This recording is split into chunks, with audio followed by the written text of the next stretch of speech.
Hey.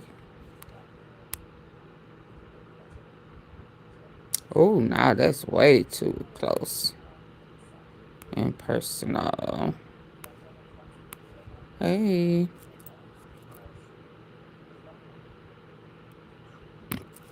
Excuse me.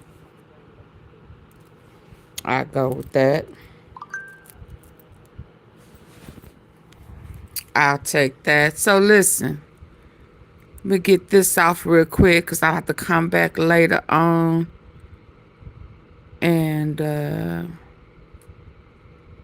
with the Candace Owens. But it's a lot. They've been having committee meetings, oversight meetings, and Pam Bundy lying and deflecting and still trying to stand in the paint and hide them Epstein files. I can't stand her smart, sarcastic, but y'all need to go and check out that upload if y'all missed it earlier today.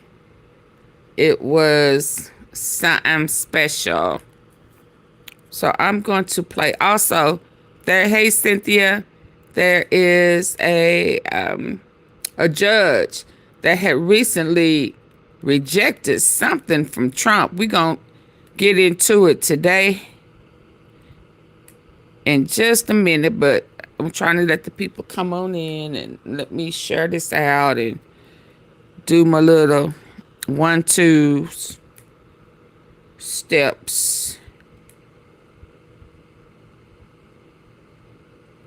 And our house went up in flames.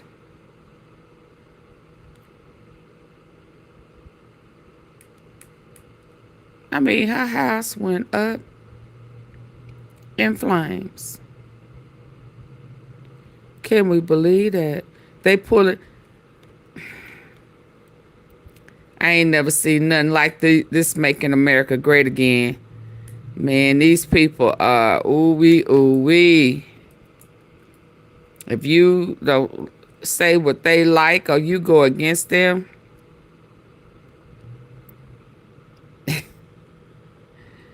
they handling folk like they used to. Hold on. Let's talk about it. What time is it? 7. Shout out to Willie Spencer if he's still here. I know he came in while he was in Puerto Rico. He said, miss y'all, having fun in Puerto Rico on my way to the St. Martins. Shout out to Willie Spencer. Have fun for us. You say it's sad. It is sad. It's a lot going on, you know. And then on top of that, I was telling somebody last night how the administration is really trying to start a race war. And I mean, I used to want them to go to Memphis, but I ain't know they was going like that. I mean, woo-wee, FBI helicopters and just Joe banging. I mean, they kicking in doors like, what's his name? Diddy was kicking in ogre doors.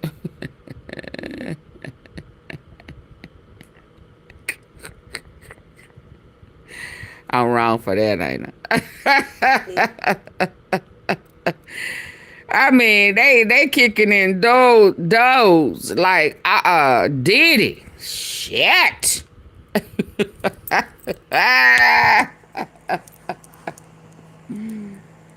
Oh my, y'all can't. Oh my goodness, it's not allowing y'all to see. Okay, hold on. Circuit Court Judge Diane Goodstein and former state senator Arnold Goodstein. As authorities investigate the cause of an explosion and subsequent fire at a home belonging to South Carolina Circuit Court Judge Diane Goodstein and former state senator Arnold Goodstein. Some Democrats. As authorities investigate the cause of an explosion and subsequent fire at a home belonging to South Carolina Circuit Court Judge Diane Goodstein and former state senator Arnold Goodstein, some Democrats suspect that the Trump administration officials who have been saying all sorts of terrible things about this judge might have So they have been threatening this judge. I'm sorry. Threatening. With inspiring an attack against the home. Now, let me be absolutely clear. They have been threatening her.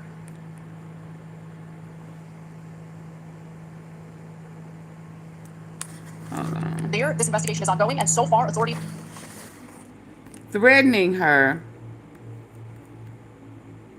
And then her beautiful home in South Carolina goes up in flames.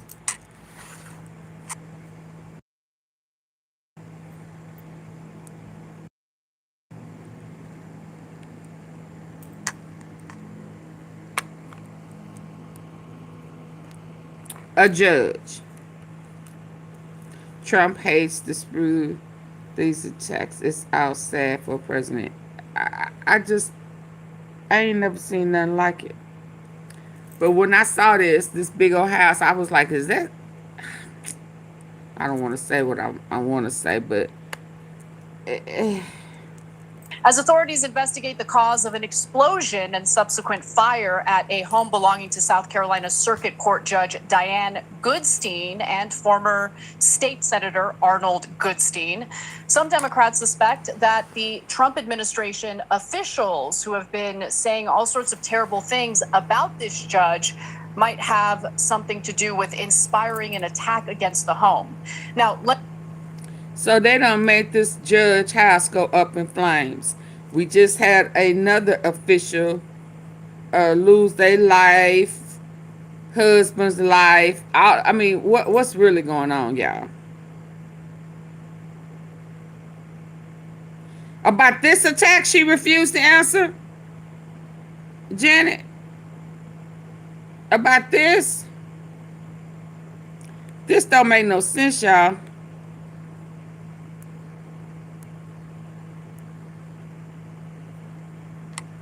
I mean, this is a different... Let me be absolutely clear. This investigation is ongoing, and so... Okay, go ahead.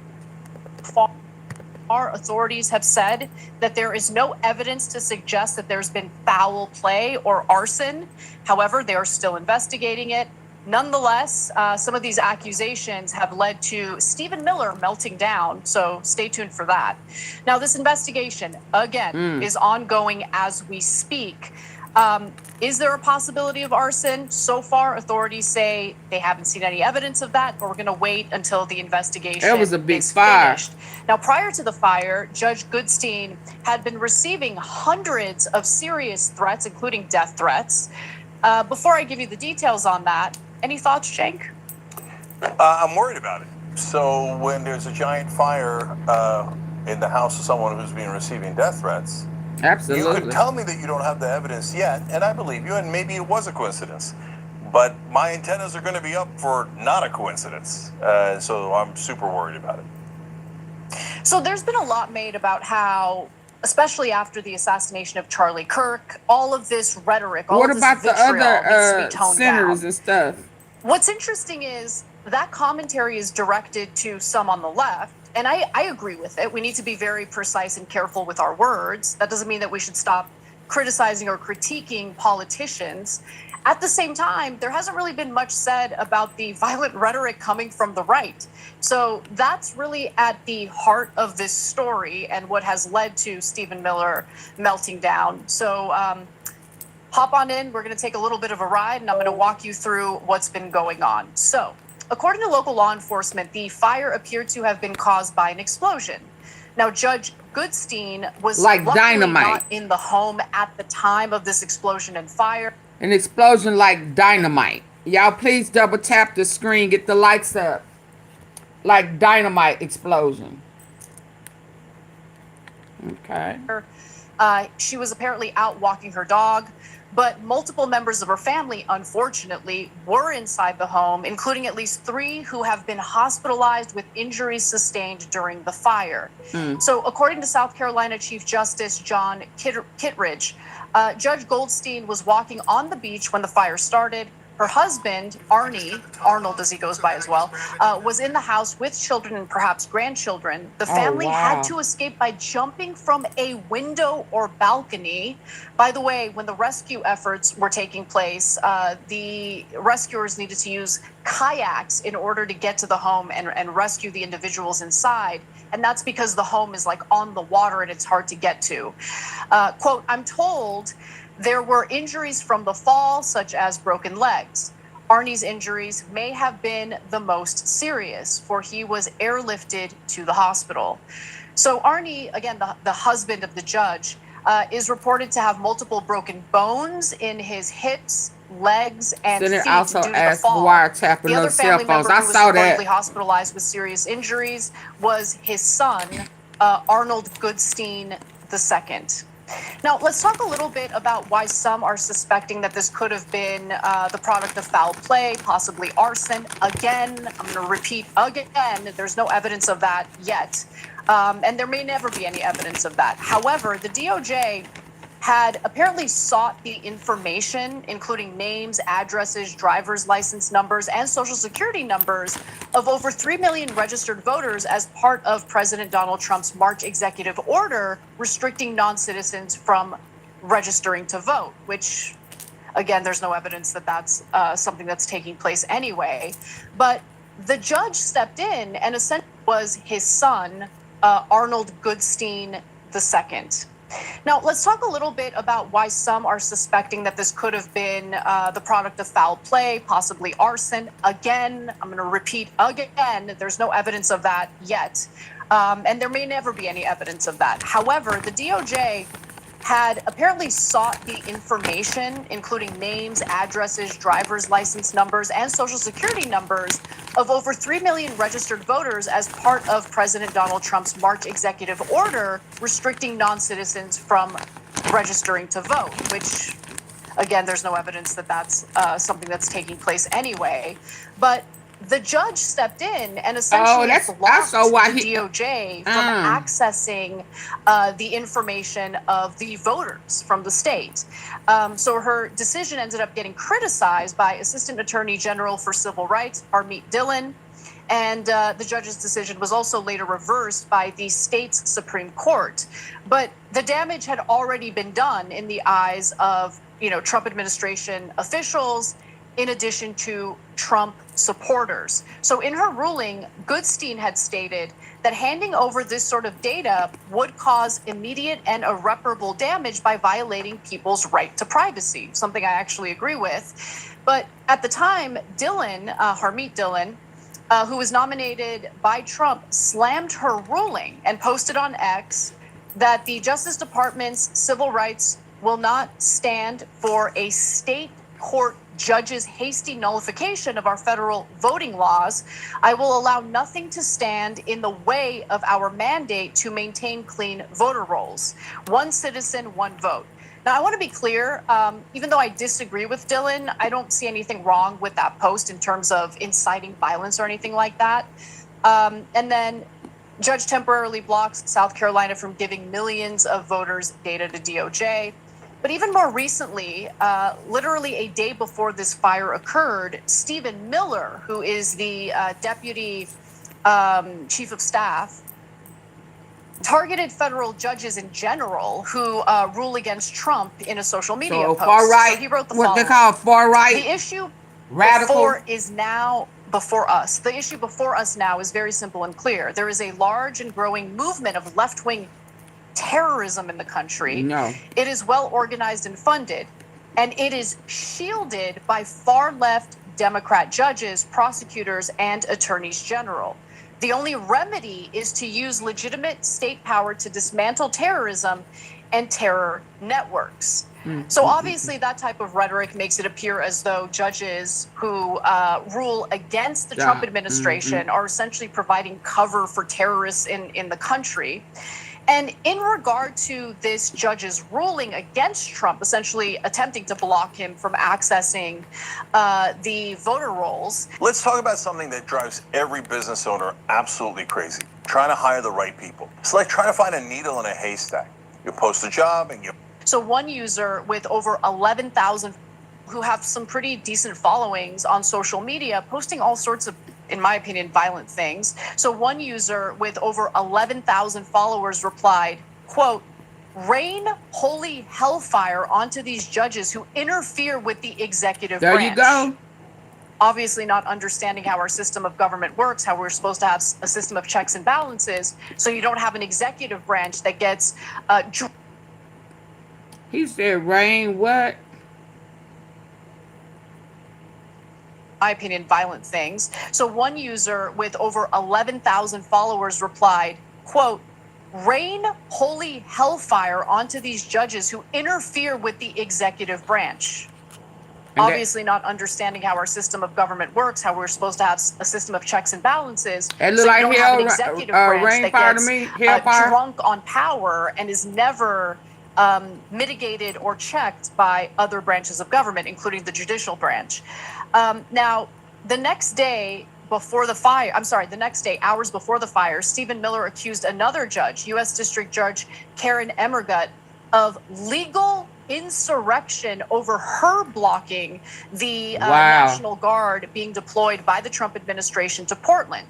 New York Congressman Daniel Goldman pressed Miller on the incident over the weekend, saying Trump, Stephen Miller, and Maga have been doxing and threatening judges who rule against Trump, including Judge Goodstein. Today, someone committed arson. He shouldn't have said that because there's no evidence of that right now. But nonetheless, committed arson on the judge's home, severely injuring her husband and son. Will Trump speak out against the extreme right that did this? So that led to Stephen Miller getting really upset. And to be honest with you, Cenk, I actually agree with getting upset because you're kind of making claims that are unfounded at the moment. There is still no evidence confirming that this was a product of arson. I know you lying. I know you lying. Every time something happens, Charlie Kirk, Trump and his administration have no idea what's going on and blame far left. Vance in Dallas with the guns, with the ice, blame far left. So you need to come on off of that. And you're blaming this on the extreme right when there's no evidence supporting that claim. Like, don't do that. So I'll get to Stephen Miller's response to that in just a minute. But what do you make of all of this? Yeah, so I'm lie where you are. So first, look, it's logical to think that it might be someone who was egged on by the Stephen Miller types and was a right-winger who targeted the judge. Like when we didn't know who the Charlie Kirk shooter was, there was logic in saying that it might be someone on the left. But you have to add in, but we don't know because we literally didn't catch the guy in either case, right? So Goldman is being too presumptuous there. He's I'm not sure that's exactly the right word, but he's presuming too much there. But she was getting threats by them. Too. So that line, I will allow nothing to stand in the way of our mandate to maintain clean voter rolls. No, that's normal politics. Look, I don't want the kind of violent imagery. I don't want us being pitted against one another as enemies, etc. But it's a very common political saying, so I wouldn't worry about that one at all. But when you get to Stephen Miller, that's where we have the real problem. So this constant talk of calling the left terrorists. Now, the minute they start calling people internally terrorists, we're in a lot of trouble, okay? Because I don't mean the left wing, I mean the country. Because then we're going to call everybody terrorists, and terrorist is the most misused word in the English language, and it basically means someone I don't quite like, and so, but if they're a terrorist, you can murder them. So it's just the world's worst word. Used inside the country is an epic disaster. And then this whole talk of legal insurrection, like bring it down. That's so like they say, oh, when you criticize the right, oh, you're increasing the temperature, you got to bring down the temperature. And then they go around going, get terrorists, legal insurrection, right? No, no, no, that's crazy talk. And then when you go extra mile and you go, now these terrorists are being shielded by Democratic judges, you're Right. almost putting in there, isn't someone going to do something about it? Mm-hmm. And Yeah, so, that's where I land on this, right? I think what's good for the goose is good for the gander. So if you are going to demand that the left tone down its rhetoric, how about you take a good look and reassess the kind of communications coming out of the Trump administration, because it's winding people up, making people scared. And yes, I think it's encouraging people who might be unhinged to take matters in their own hands. You need to have agreement on both sides of the political aisle to do what's right and not smear the other side as dangerous or terrorists. And when it comes to judges, that's especially the case, because here, I'm going to fast forward to graphic 9 here, where, you know, these threats against judges have definitely been on the rise. Right. Chief Judge for the District of Rhode Island, Jack McConnell, told NPR in August that his court has received more than 400 threatening voicemails, including several credible death threats. McConnell had issued a ruling blocking Trump's freeze on federal aid earlier this year. So every time a federal judge does his or her job and weighs in on something that Trump is doing and decides to rule against it, you have this like angry response from Trump administration officials that winds people up and makes them think, oh, the judicial branch is the enemy. No, federal judges are supposed to do what federal judges do, which is weigh in on the legality or constitutionality of the actions being taken by the executive branch. And the executive branch has the right to appeal those decisions, as the Trump administration has been doing. And let's just be 100% real. The federal courts have passed down all sorts of decisions that I have hated, that I've loathed. I don't then come out and say, these people are defending terrorists and terrorism. I'm not going to put a target on their backs, because I might not agree with their rulings, but this is how our system of government works. And if you're wondering just how often the federal courts have needed to weigh in on some of what Trump has been up to, as of October, Trump has issued over 300 executive orders, proclamations, and memoranda. Between May 1st and June 23rd, federal district courts blocked Trump's actions with temporary restraining orders or preliminary injunctions around 94% of the time. And that's according to data that was analyzed by Adam Bonica, an associate professor of political science at Stanford University, while the Supreme Court reversed those orders in close to 94% of its cases. Yeah, Anna, to your point, I don't know that there's anybody in the country who dislikes a Supreme Court opinion more than I dislike Citizens United. So I think it destroyed our democracy, along with Bellotti and Buckley v. Vallejo, which were earlier Supreme Court decisions. But that doesn't mean we should go attack the Supreme Court like a bunch of weirdos. And by the way, that would be very un-American. So what do you do then? Well, first of all, okay, you lost a Supreme Court decision. It's called sad day for you. So then what you do is you fight back politically. So if you lose a Supreme Court decision, that one is very hard to overcome. All right, well then put your boots on and let's overcome it. And so the way you do that in that particular case is a constitutional amendment. So that's why I started Wolfpack, wolf-pack.com, now fightcorruption.us, right? So there is a way to do it, there's a pathway to do it, and we will eventually do it. Hold on. Is he still talking? But you handle it that way, not through weirdo anger and like, they're shielding terrorists, do something. No, don't do that. Yeah, do something. Pass an amendment. Be an American. Fight back politically. Use our democracy. Lastly, because we're the fairest show in America, Stephen Miller did put in a line there for plausible deniability. Anna did read it to you, but I'm going to highlight it again anyway. So after he got everybody all riled up about their shielding terrorists and et cetera, he did write in, the only remedy is to use legitimate state power to dismantle terrorism and terror networks, right? So first of all, the judges are not part of terror networks, but he did say the only remedy is legitimate state power. Since we're fair, I'm reiterating that for you. President Biden never. Hold on. I got another one. I don't want to talk about this right now. Pam Bundy. Bum butt. Political violence, though. But hold on. Because they burning up judges' houses while people are in it. While people are in the house. As authorities investigate the cause. After being threatened. This is why you don't threaten people. Because the minute something pop off, you're going to get blamed. Rightfully so. Keep your mouth shut. Keep your hands to yourself. Right? That's what it is. Form in all its twisted motive.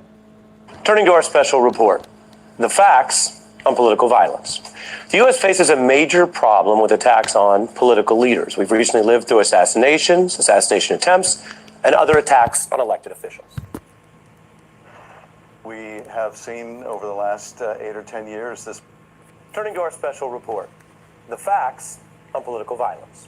The U.S. faces a major problem with attacks on political leaders. We've recently lived through assassinations, assassination attempts, and other attacks on elected officials. We have seen over the last 8 or 10 years this proliferation of political violence against members of both parties. Politically motivated violence is wrong. We must condemn political Well, some of that violence is made in all up. its form, in all its twisted motivations and perverse ideologies. Elected officials facing attacks in the past few years, from President Trump to Speaker Pelosi's family to Governor Shapiro. After the recent killing of Republican Charlie Kirk, there were swift, strong claims about this type of violence and what led to it and how to respond.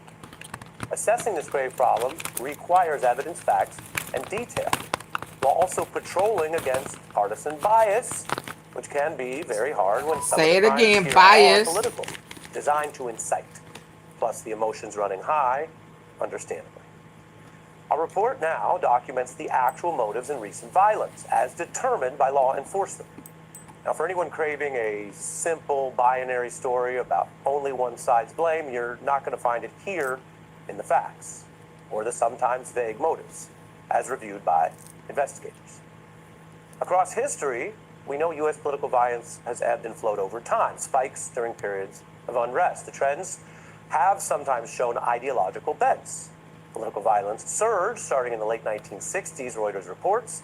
By the early 70s, that violence was perpetuated more often by radicals on the left. The radical groups doing the largest number of political attacks were coming from the fringe left, driving mostly left-wing violence, focused on destroying property like government buildings. And that era was upended by the assassinations of leaders across the spectrum, attempted or executed assassinations. That type of violence actually waned in the 80s, then came back with some right-wing anti-government violence in the 90s, the Oklahoma City bombing, killing 168 people, the deadliest act of domestic terror perpetuated by 2 U.S.-born terrorists. The FBI finding they were motivated by anti-government militia-aligned views. Now, in the decades since, right-wing violence is increasing. And so here are the facts for the current and our recent era. Right-wing and anti-government violence is the most common political violence. It is also the most deadly. Which Now, in one? the decades since, right-wing violence is increasing. And so here are the facts for the current and our recent era. Right-wing and anti-government violence is the most common political violence. Correct. It is also the most deadly. Right. Over the past 3 decades, far-right extremists led 220 attacks, Hey, compared to Purple far-left Flower. extremists leading 42 attacks. That's roughly 5 times as by the far right. And if you look at the body count, as investigators do, those attacks resulting in far-right extremist violence leading to about or over 520 deaths. The left-wing attacks resulting in the death of about the number you see there, 78. That's 6 times as many dead. A Oh, federal let's. government Oh, accounting shows what? the Say what? attacks resulting in the death of about the number you see there, 78. Oh, y'all need to see it. Y'all would like to see it for yourself. Mm-hmm.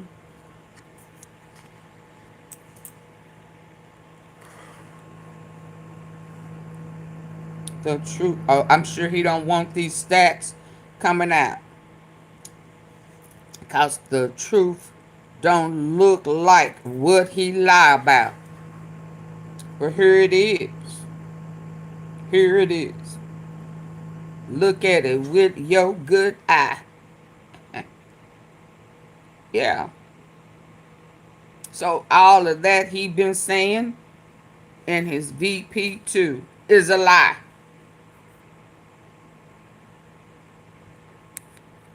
Okay? That's 6 times as many dead. A federal government accounting shows the number of far-right attacks outpace all other types of terrorism and domestic violent extremism. On This purpose. was explained to Congress by the first person Trump appointed to permanently lead the FBI, Chris Wray, testifying under oath in 2019 about far-right and racist acts. He explained that most of the FBI's domestic terror cases involved white supremacist motives. And that's what MEGA is. MEGA is white supremacist. Domestic. He explained that most of the Are we going to act like that's not what it is? Making America great again. in 2019 It's about white far-right and racist supremacists. acts. He explained that most of the FBI's domestic terror cases involved white supremacist motives. A majority of the And they lie. domestic terrorism cases that we've investigated are motivated by some version of what you might call white supremacist violence. Those are the facts. He act like he's scared to say it. If it sounds different than some of what you've heard lately or ever, if it sounds different than what the government is saying now, that's because, in part, the Trump administration has officials trying to disappear those facts. Mm-hmm. Literally. Under AG Bondi, the DOJ removed the factual study of far-right Rewriting extremists committing, facts.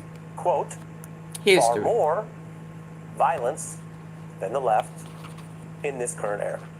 Investigative reporter Jason Palladino discovering that change just days after Charlie Kirk was killed. And the administration is also undercutting the work that tracks domestic terror and hate crimes, which is odd if you want to know the facts to deal with them. That's the current government's effort. But hiding that kind of report does not hide the facts. And as Trump's FBI director testified, a majority of this coming from white supremacist violence. Hi, Numbers showing Cynthia. more deadly right-wing terror. There are also cases that do not fall neatly into one clear motive at all. We're going to show you a chart for the recent probes of major incidents of political violence. Right now you see it's blank. We're going to show you what authorities found about each motive. 2 major extremist shootings in 15 and 16 where Islamic terror motivated those shooters. The killer of 49 at Pulse nightclub also Thank you, had ties to Jeanette. Islamist Ah, groups, Janet. but authorities Thank didn't find you. a Thank determined motive. you. Thank The killer you. of 5 Dallas officers had the motive of killing white officers. The FBI found the shooter of Republican lawmakers on a baseball field was motivated by domestic violent extremism and had posted anti-Trump messages online. The DOJ found the Charlottesville killer was a white supremacist committing hate-inspired act of domestic terror. Authorities also found terror and inciting fear, the motive of the person mailing bombs. Thank you for the to floating Democrats and hearts. Trump critics. DOJ found a white supremacist had anti-Semitic motives in killing 11 at a Pittsburgh synagogue, and a white supremacist who attacked that El Paso Walmart. It was anti-government motives for the kidnapping plot against Governor Whitmer, a Democrat. Then, I'm moving through this fairly swiftly, Dan. the most wide-scale incident of political violence in a single day in decades was, of course, the people convicted of storming the Capitol after Trump summoned them to D.C. on January 6th. Hey, Alicia Little here, and I'm excited to announce that the 3rd annual AI and Marketing Summit is here. This is the AI 21. Mitch McConnell called it an insurrection that very night. DOJ determined the core motive was political violence, using force to oppose. By Trump.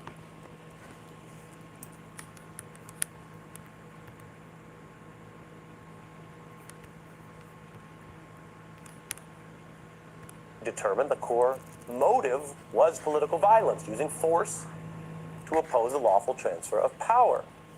Trump freed the convicted on that day, those convicted for what they did that day. Pardoned And I all will of them. return to that because it's relevant. But here in our chart, I want to show you the white supremacist shooter and attacker that was seeking to punish Pelosi. That's one, and above it, the Buffalo supermarket attack was terror targeting black people. The attempted assassination of Trump last year came with a shooter with a mixed background. The FBI found that he searched for Trump and Biden for the attack, and while the attempt is terrible, the FBI's probe has complicated the potential motive, and thus authorities say it actually remains undetermined. This year, an arsonist targeted Democratic Governor Shapiro's house, citing Gaza. A shooter killed 2 Minnesota Democrats, and like the Trump shooter probe, note authorities have not determined a clear motive there. And that is the same status in the probe of Charlie Kirk's assassin. It's very early in that case. Politicians have spoken out, but law enforcement has not finalized a determined motive. The shooter's text said he had enough of what he viewed as Kirk's, quote, hate, unquote. Oh, she was quiet on that. I saw that. How the violence varies and can be complicated. And as I showed you, remember, the motives for some attacks are undetermined by the authorities. That's what the people investigating are able to determine, a contrast to many rushing to assume or declare motives. It's the far right within hours of problem. incident. Some attacks on politicians may not be political violence at all. Now, let me explain by sourcing one of the U.S. government's terror experts, former CIA advisor Bruce Hoffman, who's written books on this and notes that criminals pursuing political violence or terror are, quote, different from the lunatic assassin who may seek the same objective, the death of a political figure. The terrorist goal is political, to change a political system through the violence, while the lunatic assassin's goal, he writes, is, quote, more often egocentric and personal. Hinckley, who tried to kill Reagan in '81 to impress Jodie Foster, acted not from a political motivation, but to impress his screen idol. That is one well-known and extreme example. Hoffman warning against simply misinterpreting the motive of some acts, and also against allowing those would-be violent extremists or terrorists to try to determine our choices or our priorities. And the data shows the recent attacks, I just walked through them with you, also seem to reinforce those trends the FBI found. The right-wing and white supremacist violence is the top threat numerically. Those are the facts. I just walked you through it in brief. We've done a lot of research and citations to get there. Now I want to turn to the second part, and it's the one you may know pretty well from recent political discourse. I want to turn to the elected leaders' reactions to this varied mix of violence. Sometimes top officials are united in condemning it. President Trump and many Republicans condemned the killing of those Minnesota Democrats I mentioned, as did Democratic leaders. National Party leaders have rebuked the attempted assassinations of Donald Trump. A few local Democratic officials posted baseless questions about whether that shooting was staged or undercutting, quote, sympathy for Trump, which drew criticism for minimizing that terrible attempted assassination. Now, there were 2 assassination attempts made against Trump. National Democratic leaders were clear about condemning the violence at the time. I can show you that right now. There's no, and I mean this from the bottom of my heart, those of you who know me, many of you do, no place in political violence for political violence in America. None. Zero. Never. I checked on him to see if he was okay. I told him what I have said publicly. There's no place for political violence in our country. No place. No place. National leaders there on that subject, both parties, clear on that attempted violence against Trump, that it was wrong, has no place, no defense of any kind. And I've shown you these facts. I walked you through them. I want to use that as the context because while I know that there are, of course, strong feelings about all of this, understandably so, we have to deal in reality.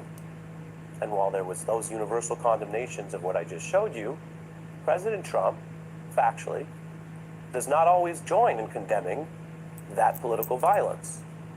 And it's a very specific time and example when he doesn't. When it's Maga. It is when it is against his Yeah. opponents in America. That is a major change from the very top. Trump has responded to this kind of violence by minimizing it or claiming to, quote, joke about it, and sometimes outright defending it. And other Republicans, some of them, have appeared to follow that lead.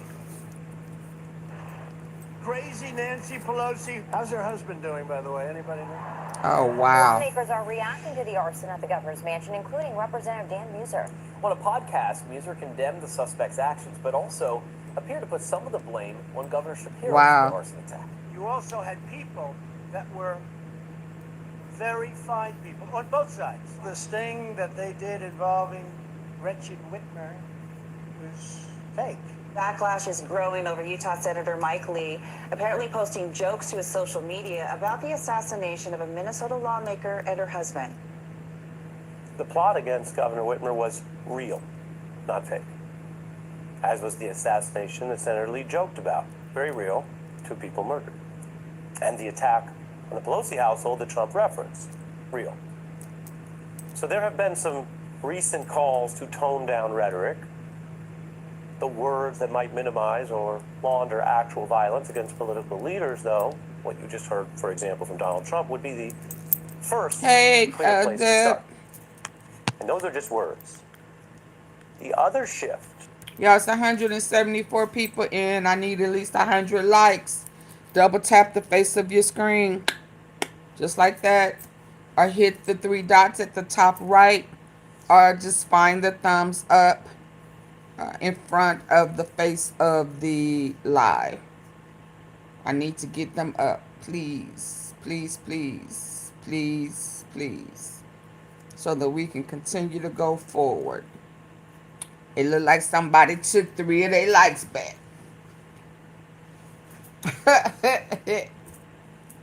I got a remedy for that.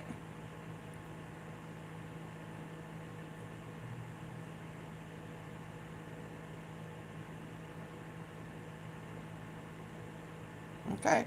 When I just suddenly ended. Know why? Okay.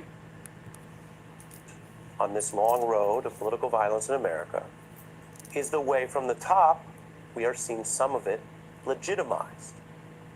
A top political leader or a president legitimizing politicized violence is a very big deal.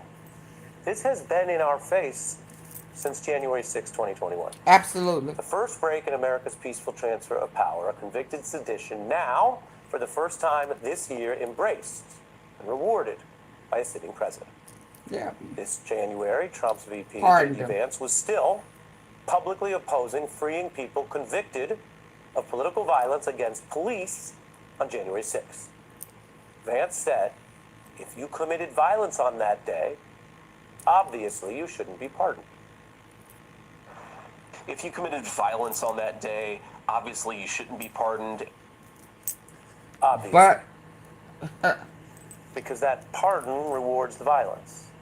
Violence which the DOJ determined, as we showed you here in the motive, was to stop the transfer of power, to hijack or seditiously interfere with who runs your government through violence, political violence. But just this year, even though Vance said that, Donald Trump pardoned those very convicts after touting them as special, starting on the very first day of their insurrection and sedition. We love you. You're very special. They were warriors, but they were really more than anything else. They're victims of what happened. They ought to release the J6 hostages. It will be my great honor to pardon the peaceful January 6 protesters. 169 of them y'all hear that? guilty to assaulting police officers. That no charge? 900 pleaded guilty to other crimes. They're also going to be eligible for a pardon from you? Listen, of what happened, they ought to release. they are victims. Very tough system. We hope they. Of what happened, they ought to release the. Starting on the very first day of their insurrection and sedition. We love you. You're very special. They were warriors, but they were really more than anything else. They're victims of what happened. They ought to release the J6 hostages. It will be my great honor to pardon the peaceful January 6th protesters. 169 of them have pleaded guilty to assaulting police officers. They had no choice. 900 pleaded guilty to other crimes. They're also going to be eligible for a pardon from you? Listen, it's a very tough system. We hope Oh, they come wow. up tonight, frankly. But he's sending National Guards Won't stop for political violence by being rewarding violent to it. You have to punish it to deter it. police. That's how the law works. Justice requires punishing crimes regardless of who the crimes or violence may target or even benefit. That's why the Roman statue of Lady Justice is famously blindfold. That's why some of this shouldn't even need to be said Right. in a society based on the rule of law if we still intend to be. It's the fundamental baseline of the law. So political partisans lecturing people about toning down words or rhetoric right now, attempting to claim that ground without even punishing he's the sick. actual violence in our And midst, he's not taking his condemning medicine. it, well, that is as illogical as hiding the facts about the documented violence. And to counter this political violence, we need the facts, we need to be honest, and we obviously need to punish the convicted violence, not reward it. Absolutely. I agree. I agree. We cannot punish that foolishness. Okay. Verifiably false statements ever uttered in that setting. Quote, the two-tiered system of justice is over. In fact, if Bondi's on-the-record testimony today served to prove anything out in public, anything at all, it is that a two-tiered system of justice has very much been operationalized. It's the new reality in the United States of America. Y'all need to hit the like button. Let me see something.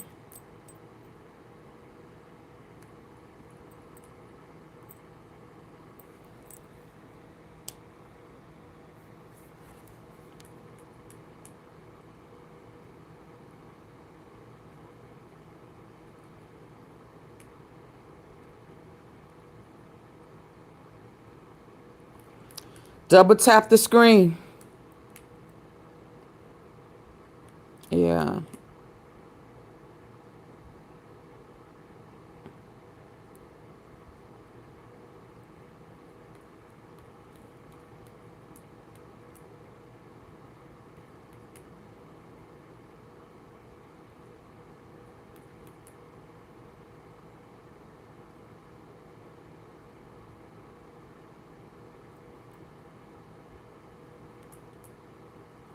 TV got behind us.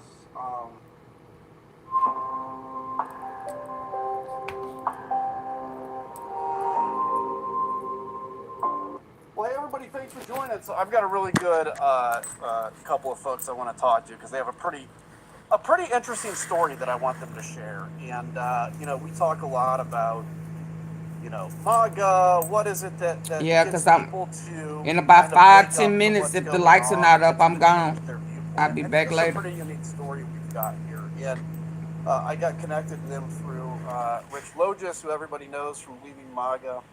And it's George and Esmeralda Doyes. Am I saying that right? I'm struggling with that. Doyes.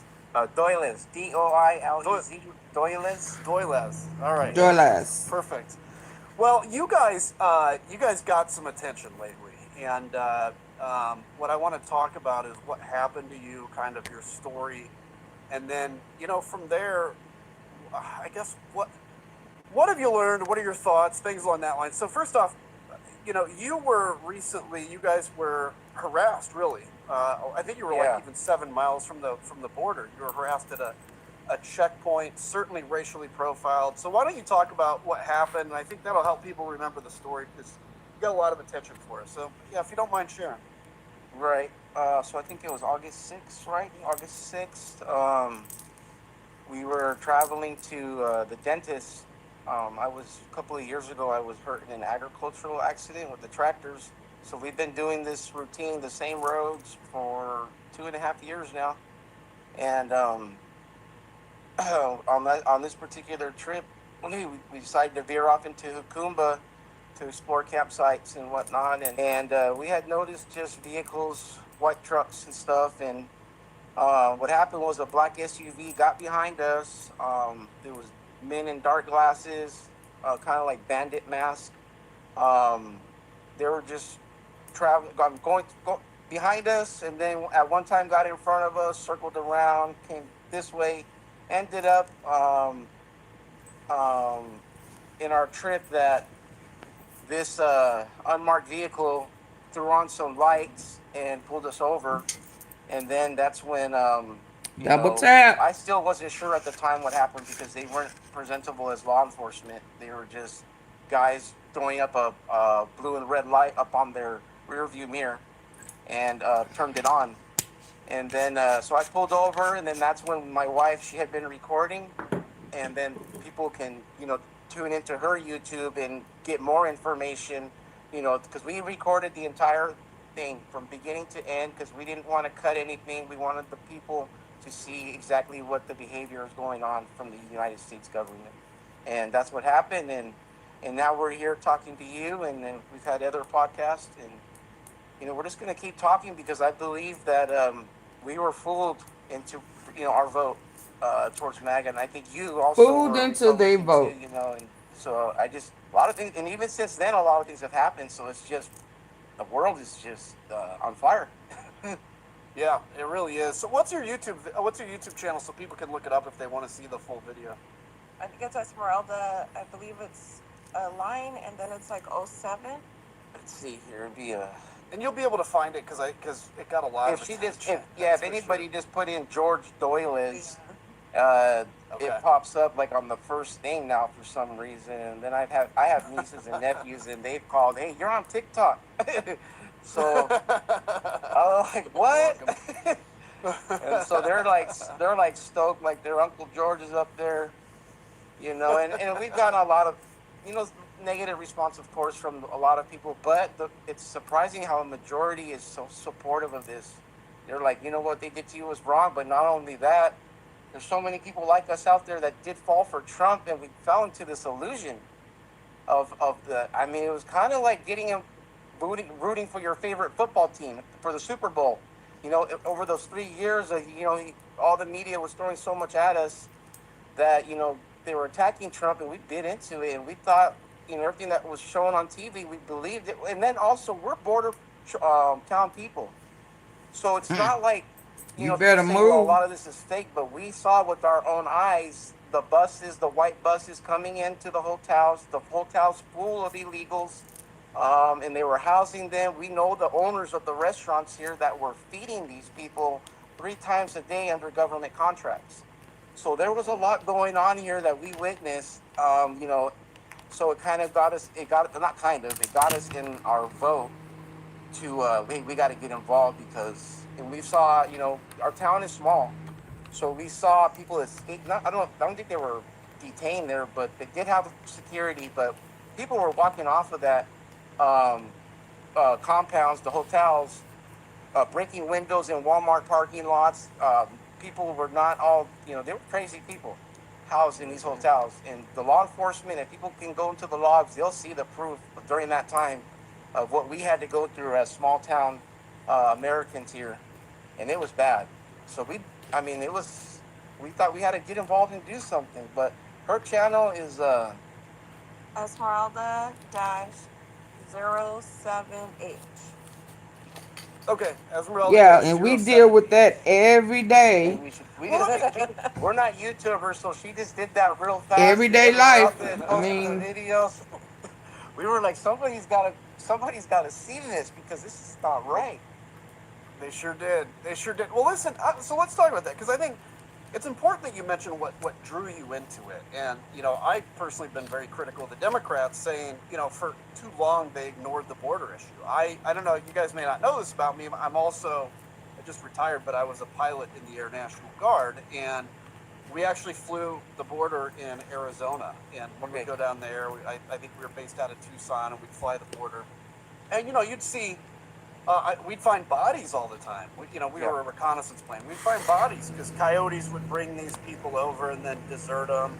And Arizona's not like just one big industrial area, right? It's a lot of deaths, a lot of areas people get lost and die. It's human trafficking. And I think that's an important point. Is what drew you in was Donald Trump took legitimate grievances that people have and put voice to it.